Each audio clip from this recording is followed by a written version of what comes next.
ajudando, a gente precisa de doações aí. Quem quiser doar, falar com a Marcelene. Amém? Glória a Deus? Nenhum glória a Deus, depois quer ir para o céu, né? Quero compartilhar uma palavra com vocês, irmãos, nessa noite. E que Deus abençoe o meu falar e abençoe o teu ouvir. Toda atenção, que vai ser uma coisa muito especial que eu quero compartilhar com vocês. Não tão especial quanto nos outros cultos, mas a porção para hoje é especial e eu gostaria que você recebesse nessa noite. Amém? Vou falar sobre o tema de todo o coração. Se tiver o tema aí, Vitinho, olha, de todo o coração, baseado em Jeremias 29:13. Uma passagem muito conhecida, essa carta que Jeremias escreve no capítulo 29, principalmente no verso 13. Você pode projetar, Vitinho, por favor? Na revista atualizada, diz assim, ó: buscar-me-eis e me achareis quando me buscardes de todo o vosso coração. Todos conhecem esse versículo? Todos? É muito conhecido. Vamos ler juntos? Vamos lá? Buscar-me-eis e me achareis de todo o vosso coração. Na Nova Almeida atualizada diz assim: vocês me buscarão e me acharão quando me buscarem de todo o coração. O que está diferente? É só alguns termos, irmãos. As traduções da Bíblia mudam com relação a alguns termos, algumas colocações verbais, só para a gente entender. O buscar-me-eis, a gente é muito coloquial, né? Uma linguagem um pouquinho mais arcaica, que a gente pode dizer, na revista atualizada. A Nova Almeida atualizada é mais aportuguesada, para a gente entender. Então, ao invés de falar, buscar-me-eis e me achareis, vocês me buscarão. É mais simples, mais fácil, mas é muito bom a gente estudar um texto bíblico, ler em várias versões da Bíblia. A revista corrigida, atualizada, a Nova Almeida atualizada, a Nova Tradução da Linguagem de hoje, a NVT, a NVI, para a gente entender. Às vezes uma palavra ou outra você consegue entender o que está sendo escrito ali. Esse contexto aqui, onde Jeremias escreve essa carta, aconteceu no momento do exílio da Babilônia, e Jeremias escreveu essa carta. O verso 1 e 2 de Jeremias, se puder colocar aí, Vitor.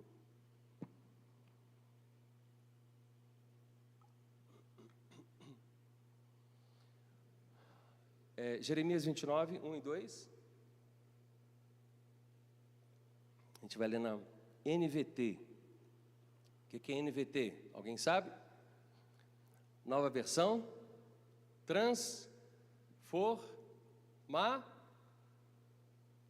Ninguém? Transformadora. Aprenderam? NVT, o que é? Nova versão transformadora. Vamos ler Bíblia, vamos lá. Verso 1. O profeta Jeremias escreveu uma carta e a enviou de Jerusalém aos líderes, sacerdotes, profetas e a todo o povo que o rei Nabucodonosor havia levado para a Babilônia. Quem levou para a Babilônia? Nabucodonosor. Você está acompanhando. E ele escreveu para quem? Enviou de Jerusalém. Jeremias estava em Jerusalém e enviou para a turma que estava cativo lá na Babilônia. Quem estava cativo na Babilônia? Líderes, sacerdotes, profetas e a todo o povo que foi levado. Verso 2. Isso aconteceu depois que o rei Joaquim, a rainha mãe, os oficiais do palácio e os outros oficiais de Judá, bem como todos os artífices e artesãos, foram deportados para Jerusalém. Foi uma turma cativo para lá. E Jeremias escreveu. Jeremias, a gente vai ler um pouquinho mais para frente, ele havia profetizado sobre esse cativeiro babilônico. E esse povo aqui diz que Jeremias era mentiroso, que ele estava falando, não estava falando em nome de Deus. E aí, essa turma foi levado cativo. E aí Jeremias escreve: se fosse nos nossos dias, eu avisei, eu falei, Foi isso que aconteceu nesse ínterim. Mas desde Moisés, desde os tempos de Moisés, Deus já vem avisado o povo de Israel. Está lá em Deuteronômio 28, que a gente conhece muito essa passagem, que se Israel fosse infiel, viria uma nação estrangeira que os levaria cativos. Deus já havia avisado já há muitos anos, desde Moisés. E Jeremias, em especial, ele foi enfático, Jeremias foi direto. Em Jeremias 25, verso 11, diz assim, coloca Vitinho, por favor, diz: toda esta terra virá a ser ruína, objeto de horror, e estas nações servirão o rei da Babilônia durante 70 anos. Muita gente, muitos profetas, e todo o povo desprezava as profecias, todo o povo desprezava a palavra de Deus, e Deus avisando: olha, vai dar ruim para vocês. Na nossa versão atualizadíssima, Deus falaria: vai dar ruim para vocês, vamos lá, vamos se consertar, vamos ajustar os ponteiros. Em Jeremias 29 nós lemos isso aqui. Se você pegar a sua Bíblia e voltar um pouquinho, em Jeremias capítulo 28, aparece um profeta chamado Ananias. E Jeremias, diante de todo o povo, Ananias, de igual forma, Ananias começa a profetizar, dizendo que esse cativeiro babilônico não duraria esse tempo todo, era somente 2 anos, a coisa já estava começando a acontecer. E Ananias diz: não, Deus falando, supostamente através de Ananias, esse cativeiro só vai durar 2 anos, os utensílios do templo vão voltar, o povo vai voltar, calma gente, vai ficar tudo em paz. E ele deu essa palavra na frente de todo o povo que estava ali ainda. Um detalhe, não foi todo o povo cativo. A gente vai ver que houve 3 deportações do povo de Judá a Jerusalém. E Jeremias ficou meio assim, né? Falou: olha, os profetas que vieram antes, eles pregaram só juízo. Você está pregando paz aí, se realmente acontecer isso aí que você está falando, em nome de Deus, você é um verdadeiro profeta. Todos foram embora. Deus falou com Jeremias: Jeremias, tem coisa errada aí. Ananias não falou em meu nome. Ananias ainda fez um suposto ato profético, quebrando um jugo de madeira. E Deus falou assim: eu vou colocar um jugo mais pesado. Vai ser 70 anos, sim. Jeremias foi lá, confrontou Ananias, dizendo que ele estava errado. E Ananias, no mesmo ano, morreu. Jeremias 29, verso 10 diz: assim diz o Senhor, logo que se cumprirem para a Babilônia 70 anos, e Deus está falando, é 70 anos, atentarei para vocês e cumprirei a promessa que fiz a vocês, trazendo-os de volta a esse lugar. Deus está falando: olha, eu vou trazer vocês de volta, mas nesse tempo que eu estou estabelecendo para vocês, 70 anos o povo vai ficar cativo. E foi o reinado de Nabucodonosor, o poderoso rei da Babilônia. Tem uma figura aí, Vitinho, da estátua de Nabucodonosor. Quantos lembram dessa estátua aí?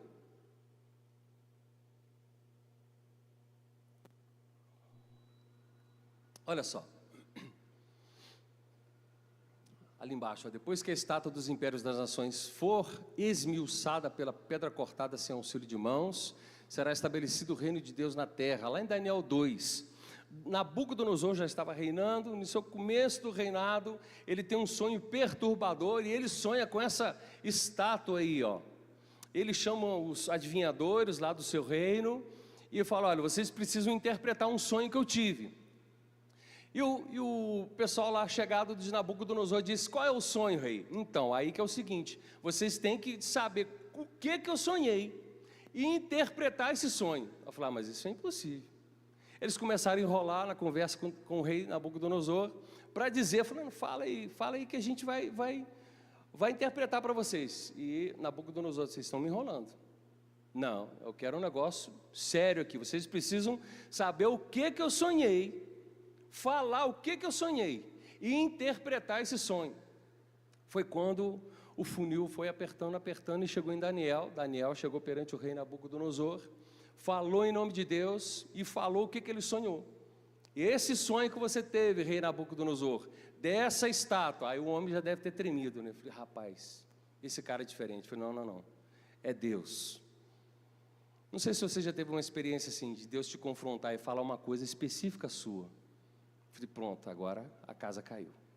Eu nunca falei isso para ninguém. Eu não contei para ninguém.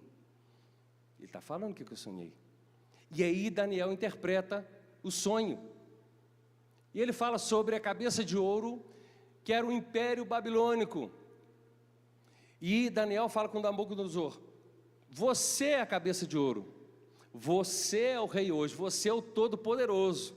Mas ele fala do próximo império, que é o Império Medo-Persa, que é o tórax ali, o corpo de prata.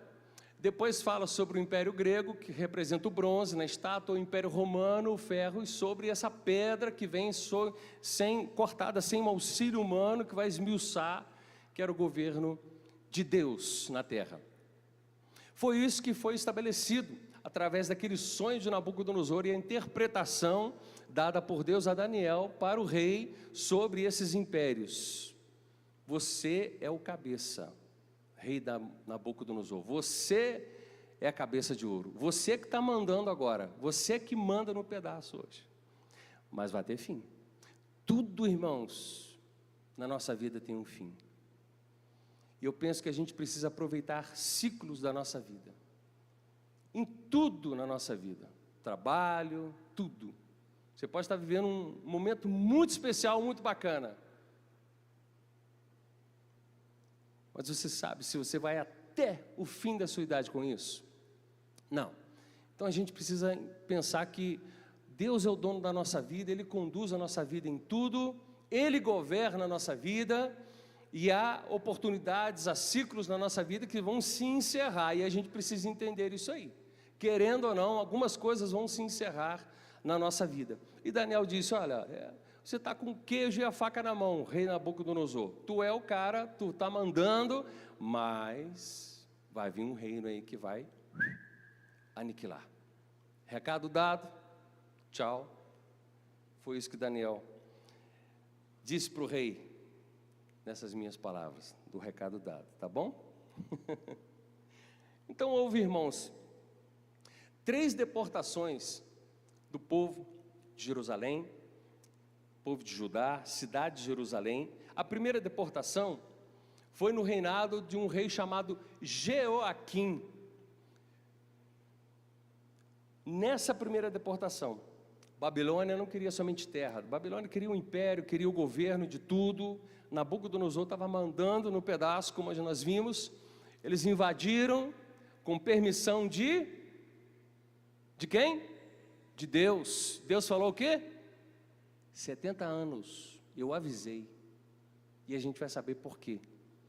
70 anos, Deus permite Nabucodonosor descer, vir a Jerusalém, e acabar com tudo, levar uma turma prisioneira. Então houve uma primeira deportação, e quem estava no primeiro reinado era um rei chamado Jeoaquim. Nessa primeira deportação foram Daniel, Ananias, Misael e Azarias, apelidados de Sadraque, Mesaque e Abidnego. São eles. Eles foram levados nessa primeira deportação. Essa primeira deportação, irmãos, para a gente ter uma ideia, aconteceu 326 anos depois de Salomão. O primeiro rei de Israel, quem foi? Saul. Primeiro rei de Israel, Saul. Reinou 40 anos. Segundo rei de Israel, aquele baixinho ruivo, que pegou um gigante reinou quanto?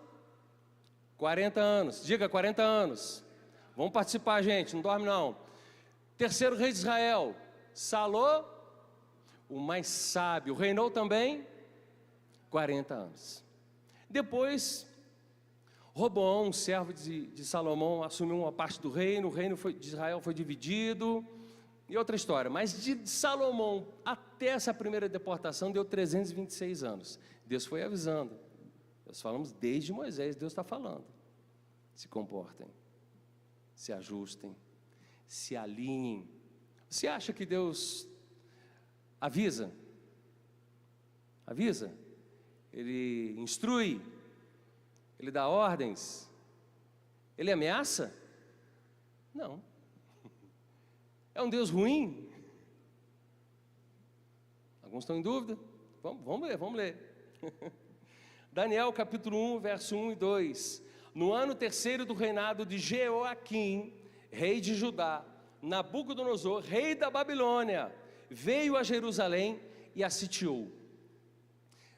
Só para a gente entender um pouquinho. Babilônia está desse lado aqui, ó. Eles saíram de Babilônia em linha reta até Jerusalém, dá 950 quilômetros. Babilônia hoje é o Iraque. Até Jerusalém, em linha reta, no mapa que você vai abrir lá, dá 950 quilômetros. Eles não andaram em linha reta, eles fizeram uma curva ali, deram uns 1.200 quilômetros.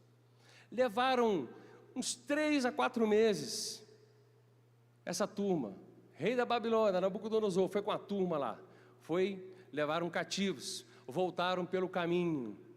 Isso é uma viagem de 6, 7 meses, na primeira deportação. Só para a gente entender, é bom a gente estudar a Bíblia e entender, porque a gente perde muito, mas eu estou esmiuçando um pouquinho para vocês, porque eu fiz questão de entender isso aqui, irmãos. Alguns pontos eu fiz questão de anotar aqui para passar para vocês, para a gente enriquecer um pouquinho isso. É tempo ou não é? É longe ou não é? Foram de avião? Não. Foram de carro? Não. A pé.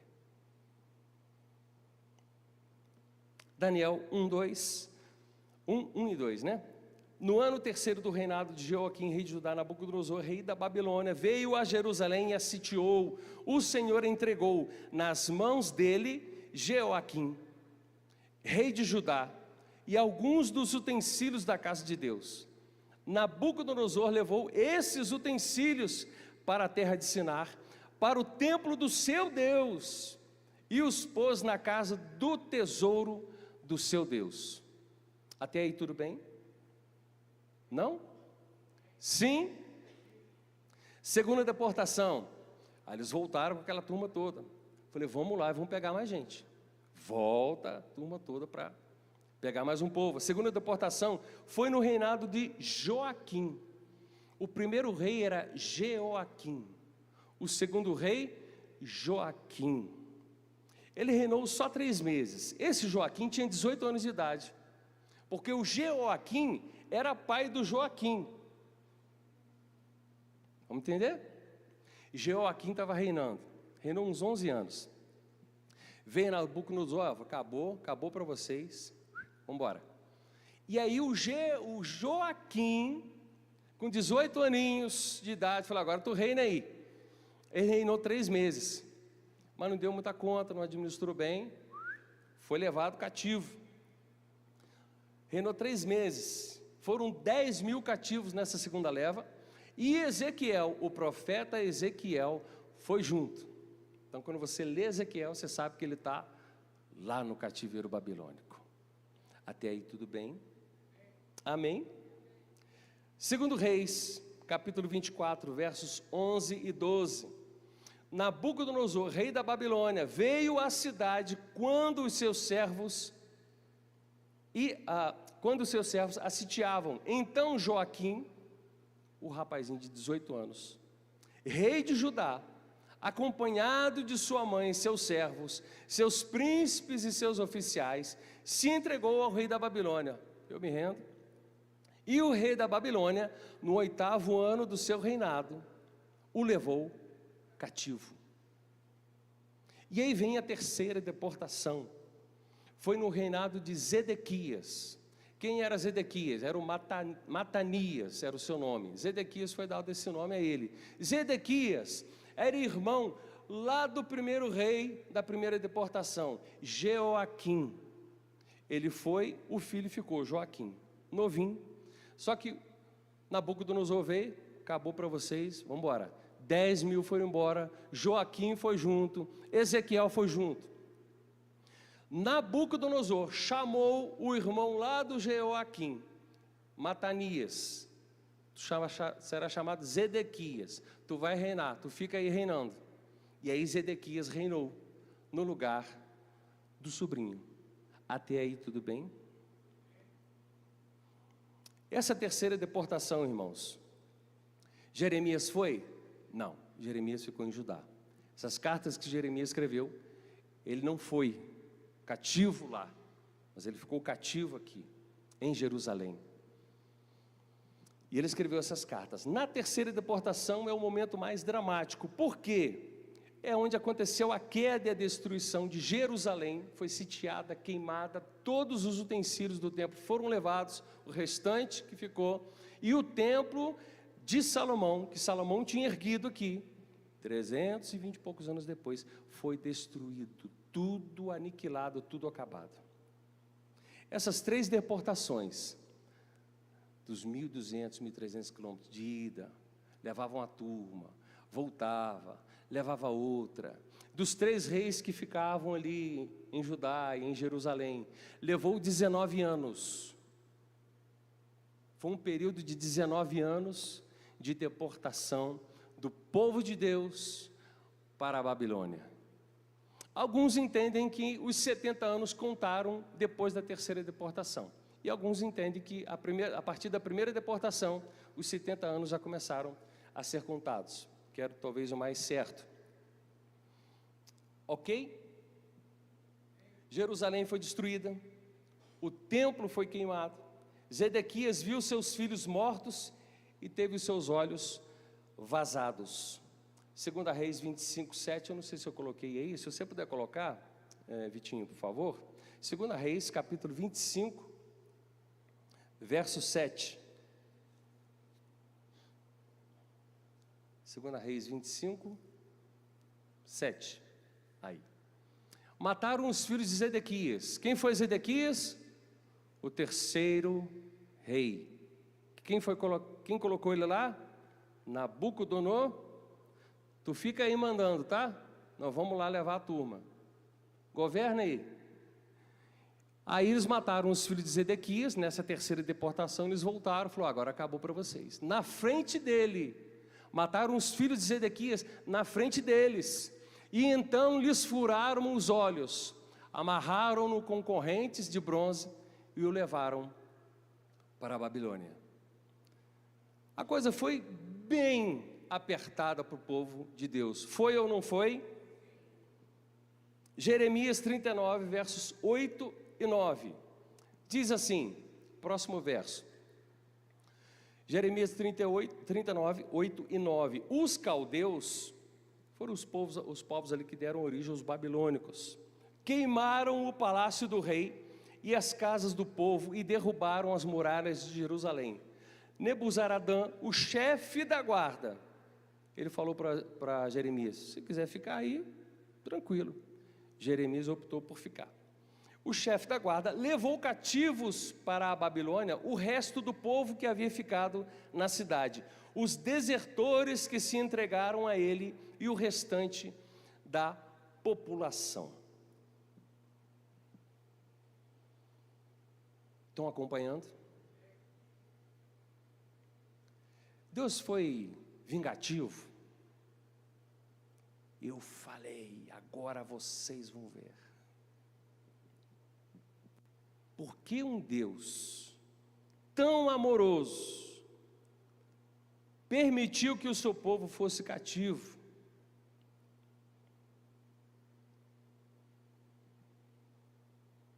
Não seria uma pergunta que muitos fazem hoje, irmãos? Por que Deus permite essas coisas no mundo? Você já ouviu algum colega seu falando isso? Se Deus é amor, aonde está Deus? Por que Deus está permitindo essas desgraças todas aí?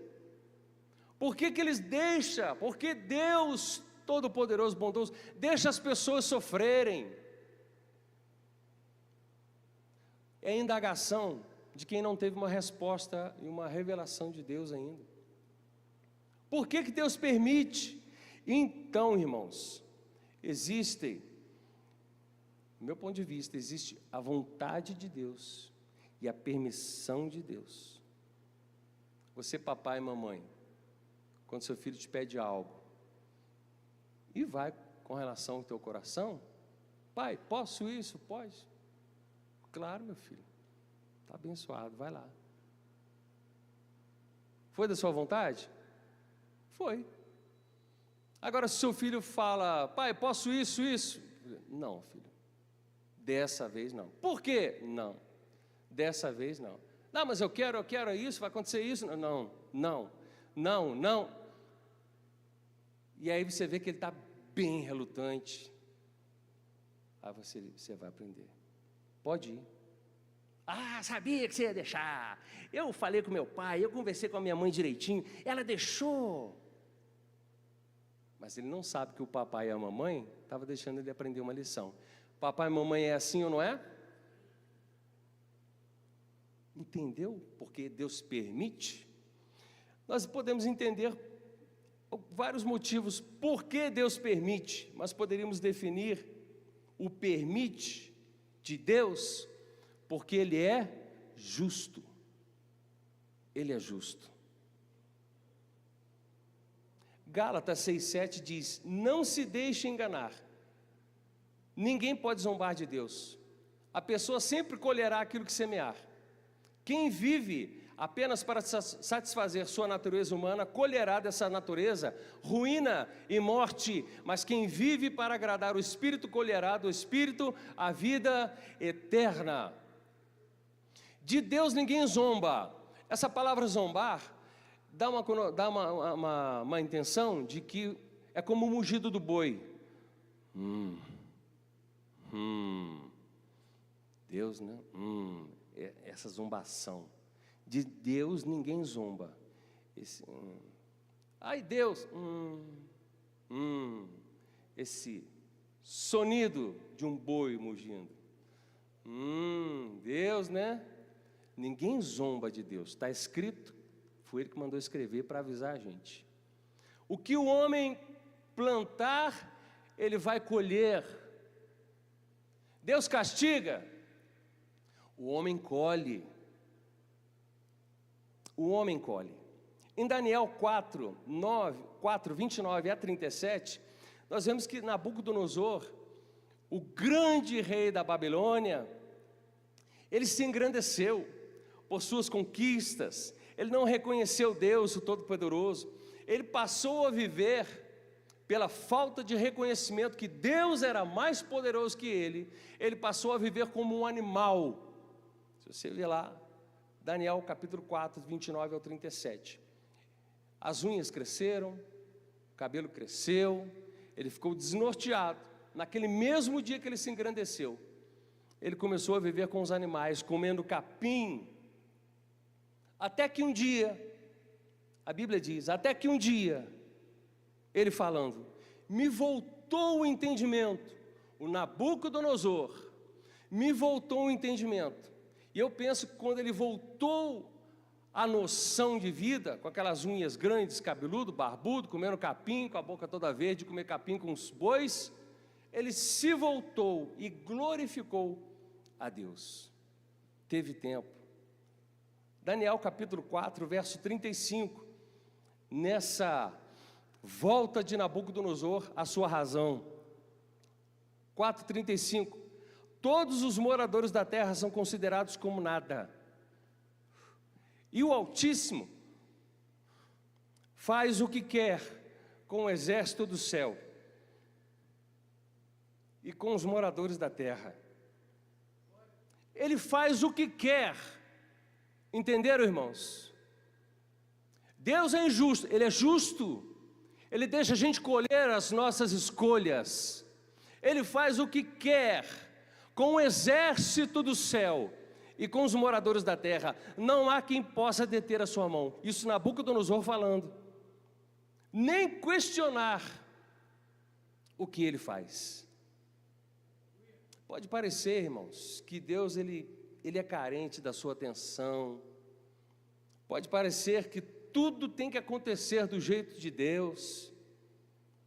Por isso que as pessoas não gostam muito desse livro, da religião chamada cristianismo, ou evangelismo, ou evangélico, porque acha que Deus quer controlar, Deus quer manipular, você não pode mais isso, você não pode mais aquilo. Deus, Ele quer um autocontrole, Ele é carente. Se você não tiver no controle de Deus, Ele te castiga. Não é isso.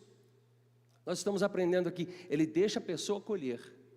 E aí a pessoa diz, onde está Deus? Ele está aí do seu lado, deixando você colher as suas escolhas.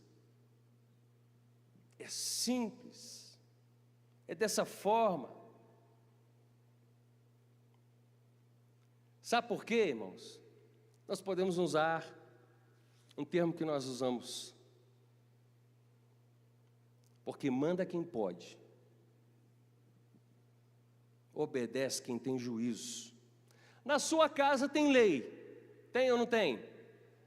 Na sua empresa tem regra, tem ou não tem? E você acha que o Criador do universo todo-poderoso não tem lei, não tem regra? O que manda no mundo físico e no mundo espiritual, Ele é o todo-poderoso e Ele que manda. Amém? Ah, irmão Marcos, mas nós estamos no tempo da graça. Sim, mas ainda existem regras, ainda existem leis, ainda existem mandamentos a serem cumpridos. E isso não é uma prisão. Você querendo entender isso ou não, isso não é uma prisão. Nós falamos aqui no louvor, Jesus veio para libertar aquele que estava cativo. Esse povo estava cativo, foi cativo por um motivo, nós vamos ver aqui. Isso não é uma prisão, é uma proteção para todos nós. Deus coloca limites. Por que o mar, às vezes o mar invade um pouquinho, né? Algumas cidades, o mar ele tem um limite. Mesmo que a maré encha, ele vai talvez até no calçadão, mas ele volta. E Deus faz, opa, dessa hora tu volta. O sol, as estrelas, a lua, os astros, foram todos colocados, eles têm uma distância, o sol tem uma distância da terra, para ele não afastar muito, para ele não... tudo tem limite, irmão, tudo, no universo tem limite, e você acha que tem que viver sem limites, vai dar ruim. Por isso que o Senhor fala, ó, existem mandamentos, regras, leis. Talvez Deus venha dizer, vai por mim. Mas Ele fala lá no Antigo Testamento, eu coloco diante de vocês a bênção e a maldição, a vida e a morte. E Ele dá uma dica, escolham, pois, a vida para que vivam. Está diante de nós as escolhas da nossa vida, de tudo, irmão. E Ele diz, escolham a vida para que vivam. O Deus justo também é misericordioso, perdoador para com aqueles que se arrependem. Muitos vivem um cativeiro por causa das escolhas, das decisões, por desobedecer a palavra de Deus. Estão cativos. Ah, foram aprisionados como esse povo? Não, estão cativos lá dentro. Coração cativo, a alma cativa, a mente cativa. E note, irmãos, até aqui vocês estão acompanhando, estão indo bem? Tem dúvida? Se tiver, vocês anotam no papel, depois você me pergunta.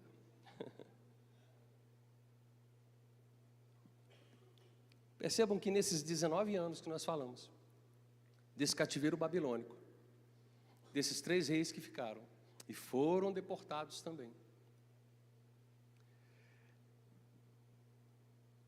Nesse período, Judá ainda tinha reis governando.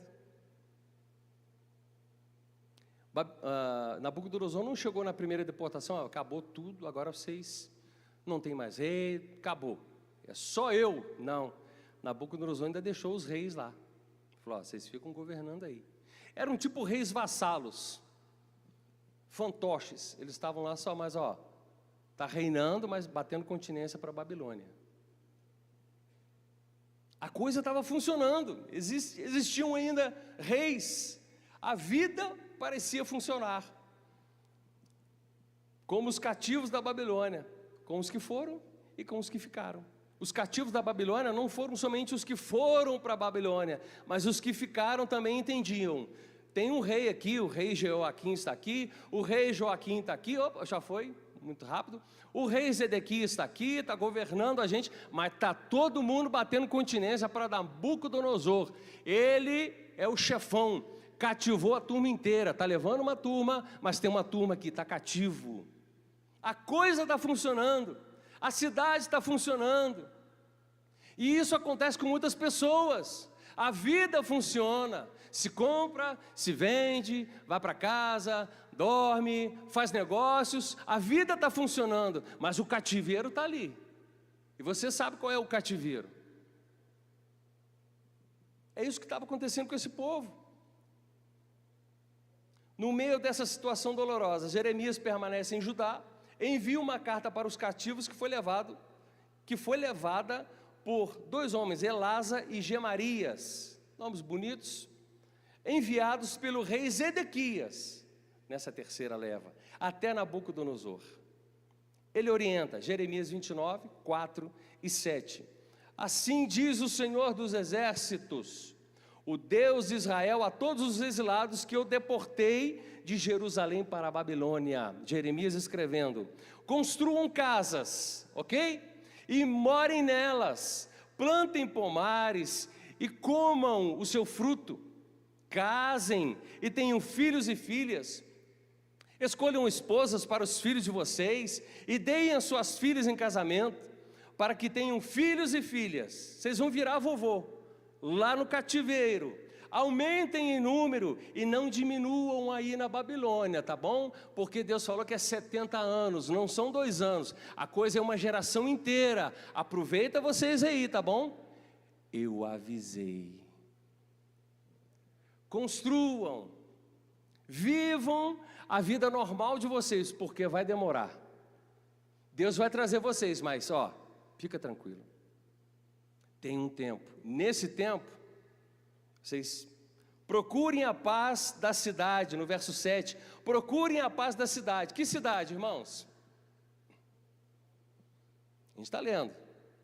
Jeremias está escrevendo para quem está lá na Isso. Aí Jeremias escreve para eles, que estão lá em terra estranha. Foi lido para eles. Procurem a paz da cidade, para onde eu os deportei. Essa cidade horrível, Babilônia.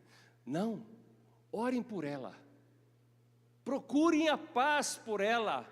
Orem por ela ao Senhor, porque na sua paz, ou na paz dessa cidade que vocês estão intercedendo, esse cativeiro, vocês terão paz. Era difícil para eles? Sim. Não sei se você está acompanhando, caminhando comigo esse trajeto todo. Indo lá, a gente viaja aqui, né? A gente vai lá na Babilônia e volta rapidinho. Olha, voltou. 19 anos de cativeiro, mas o negócio ia durar 70 anos. Uma geração inteira. Até que, irmãos, o cativeiro teve fim. Vamos correr? Que esse relógio não perdoa. Jeremias 29, 10, 12. Assim diz o Senhor: logo que se cumprirem para a Babilônia 70 anos, atentarei para vocês e cumprirei a promessa que fiz a vocês, trazendo-os de volta a esse lugar. Eu é que sei que pensamentos tenho a respeito de vocês, diz o Senhor. São pensamentos de paz e não de mal. Deus é mau? Eles estão colhendo o que eles plantaram. Deus avisou a eles. Eles foram por desobediência, irmãos. Eles foram cativos por desobediência. O cativeiro foi um ato de juízo e disciplina de Deus. Por causa de quê? Idolatria, da injustiça, da quebra de aliança, da rejeição dos profetas, das injustiças sociais. Eles estão lá. E Jeremias escreve. Deixa eu voltar aqui. Deus dizendo: eu sei que pensamentos têm a respeito de vocês, diz o Senhor. São pensamentos de paz, gente. Não, mas Deus é injusto. Não, eu tenho pensamentos bons a respeito de vocês. Vocês estão passando a pindaíba aí. Mas eu tenho pensamentos bons a respeito de vocês, pensamentos de paz, para dar-lhes um futuro e uma esperança. Então vocês me invocarão, se aproximarão de mim em oração e eu os ouvirei. Nenhum amém? Quer ir para o céu? Amém? Nós podemos dizer assim, mas isso foi com aquele povo, irmão. Isso é coisa antiga. Essa Bíblia aí tem umas histórias antigas, mas isso foi só com o povo. Nós vivemos, irmãos, gerações que se repetem em comportamentos. Nós não temos um mar vermelho se abrindo hoje, temos? Mas se a gente falar assim, o mar vai se abrir para você, você vai entender? O que é um mar? O que era o mar para o povo que saiu do Egito? Fim da linha. O faraó está vindo aí. Lá vem faraó, na frente. Pronto, é o fim da linha. A gente vai morrer, Moisés. Ei. Aí o mar se abre. E eu fico imaginando a cena. Imagina você na frente de um grande mar, aquele paredão abrindo de lá para cá. A gente não tem isso ao vivo hoje. Imagina se você visse. Eu duvidaria se você não cresce. Não. Eles não creriam. Eles estavam reclamando o tempo todo. Passou 40 anos no deserto reclamando. Viu o milagre e reclamando e murmurando. Mas isso era só com o povo que saiu do Egito. Ou não? Gente vendo milagre e murmurando. Se repete ou não repete? É geracional. Você quer mais vivo, mais atual do que o jornal que vai sair amanhã. Existe esperança para todo ser humano que está aprisionado, perdido e sem saída. Não era só para esse povo. O verso 12 diz, então vocês me invocarão, se aproximarão de mim em oração e eu os ouvirei. Deus está falando, olha, está acabando, me busquem. E é nesse contexto que aparece a promessa de Jeremias 29:13 que nós lemos. Antes da terceira deportação, Jeremias escreve essa carta. De encontrar a Deus pela busca sincera. Necessidade da busca. O ser humano ele foi criado, irmãos, para se relacionar com Deus desde a criação. Houve a queda, houve o pecado, e fez com que o ser humano se afastasse de Deus. Isaías 59:1-2 diz, eis que a mão do Senhor não está encolhida para que não possa salvar, nem o seu ouvido não está surdo para não poder ouvir. Mas as iniquidades de vocês, verso 2, fazem separação entre vocês e o seu Deus. O que separa o homem de Deus?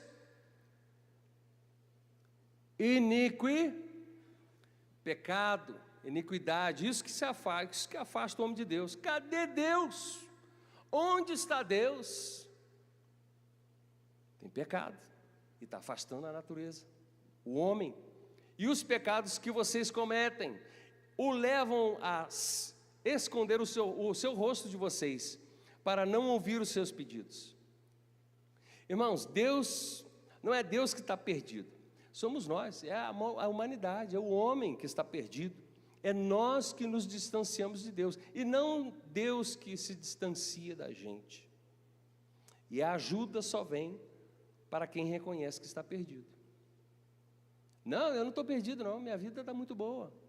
Eu tenho minha empresa, tenho meus negócios, eu vendo, eu compro, todo ano eu troco de carro, e minha vida é uma maravilha. Ele não reconhece que ele precisa de Deus, ele fala, eu não estou perdido, eu me achei.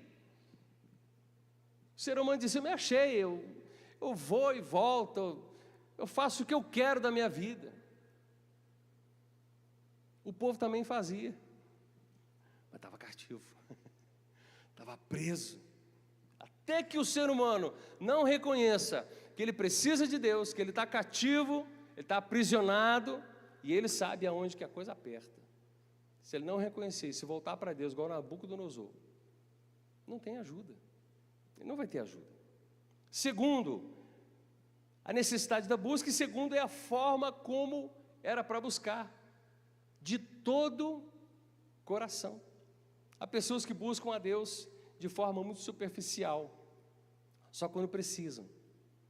A coisa aperta, ele vai numa igreja, ele faz uma campanha, ele vai em várias igrejas, ele pede oração, ele procura o telefone do pastor tal. Ô, Léo, você deu o telefone do pastor tal? Por quê? Não, eu preciso mandar, eu estou precisando, cara, estou precisando de oração, eu estou precisando de ajuda para ele dar na minha empresa orar, porque o negócio está feio, tem um negócio estranho lá.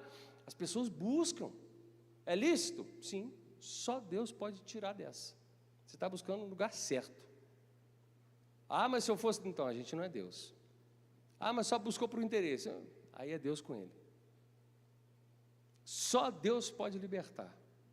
Então, se ele está buscando, é o primeiro caminho. Mas ele fala para buscar com todo o coração. O coração fala do centro da vida, fala das emoções, das decisões. Para a gente buscar a Deus, nós precisamos colocar o coração. Não o meu coração, as minhas vontades, mas o coração inteiro. O coração fala da vida. Eu preciso colocar a minha vida nessa busca. Buscar-me-eis e me achareis, quando me buscardes de todo o vosso coração. Salmo de 119, verso 10 diz: de todo o coração te busquei, não deixes que eu me desvie dos teus mandamentos. E terceiro, pronto para a gente fechar, para você se ajeitar na cadeira aí. O resultado da busca é encontrar a Deus. Deus promete: me achareis. Está acabando o cativeiro. Está acabando. Eu falei, agora a promessa está vindo. O cativeiro tem fim, irmãos. Aí eu estou preso, tem fim. Não, eu não vejo saída. Tem fim. O cativeiro tem fim, vai acabar. Já acabou. Acabou. Acabou o cativeiro. Deus está falando, acabou o cativeiro. Mas aqui, me busquem. Eu vou trazer vocês de volta. A liberdade, eu vou trazer vocês à cidade natal de vocês. Vocês vão reconstruir toda a cidade. Vocês vão voltar. Está acabando o exílio babilônico. Mas vocês precisam me buscar de todo o coração. E não é um talvez, é uma certeza. Vocês me acharão. Onde podemos, irmãos, aplicar a busca e o encontrar a Deus na nossa vida? Na leitura da palavra, na oração, na adoração, na vida cotidiana. Colocar Deus no centro das nossas decisões, dos relacionamentos. O louvor pode subir. E projetos. Deus nos chama para uma busca sincera. Há quem diga amém? Há quem diga amém? Deus te chama, irmão, para uma busca sincera. Não, quando me deu uma vontade, não. É você entender que você precisa de Deus. Que alguma coisa está cativa, aprisionada. Alguma coisa está acontecendo fora da vontade de Deus na sua vida, mas é uma permissão, porque Deus permite o homem colher o que fala, língua solta, está falando demais, está fazendo coisas erradas, negócios ilícitos. Oh, o dinheiro está entrando, mas é negócio ilícito. E aí Deus permite lá na frente algumas coisas acontecerem, mas Deus estava abençoando, o que está acontecendo? Colheita, colheita. Jeremias 29:14, serei achado por vocês, diz o Senhor, e farei com que mude a sorte de vocês. Eu os congregarei de todas as nações e de todos os lugares. Sabe esse povo aí que eu falei, olha, construam famílias, casem, tenha netos, vocês vão vir tudo de volta. Vou resgatar vocês, mas primeiro vocês têm que me buscar. Farei com que mude a sorte de vocês. Eu os congregarei de todas as nações e de todos os lugares, para onde os dispersei, diz o Senhor, e trarei vocês de volta ao lugar de onde mandei para o exílio. Nabucodonosor, o grande Nabucodonosor, foi o rei, foi um instrumento de juízo de Deus. Lembra da estátua que nós vimos? A cabeça de ouro caiu. O próximo reino foi o reino Medo-Persa. O Ciro, onde Deus fala, Ciro meu servo. Ciro foi um instrumento de restauração. Ele acabou com a Babilônia, acabou com o reinado de Nabucodonosor e assumiu o reinado. Mas Deus tocou no coração de Ciro. Não era um cristão, não era um servo diretamente de Deus, mas Deus o chamou. Ele é meu servo, é ele que eu vou usar. E aí Ciro diz, vocês aí de Jerusalém, que está tudo aí com passaporte vencido, vamos embora. Dispensou eles. E Ciro foi um instrumento de restauração. Há pessoas que vão ser instrumentos de restauração na sua vida, que vão trazer e vão lembrar vocês da onde vocês vieram. Deus estabeleceu um fim do cativeiro e enviou uma mensagem para despertar o povo a buscá-lo novamente. Deus abriu o cativeiro. Diga, Deus abriu o cativeiro. Diga para o seu irmão, Deus abriu o cativeiro, irmão. Decida sair. Decida sair. Fique de pé no seu lugar. E decida sair e ter uma vida nova em Cristo. Hoje Deus chama você a uma busca sincera de todo o coração. Sai desse cativeiro. Se fizer isso, Ele garante: me achareis quando me buscares de todo o coração. Serei achado de vocês, diz o Senhor. Quem pode dar glória a Deus e aplaudir a Ele? Seja liberto. Vamos adorar a Ele.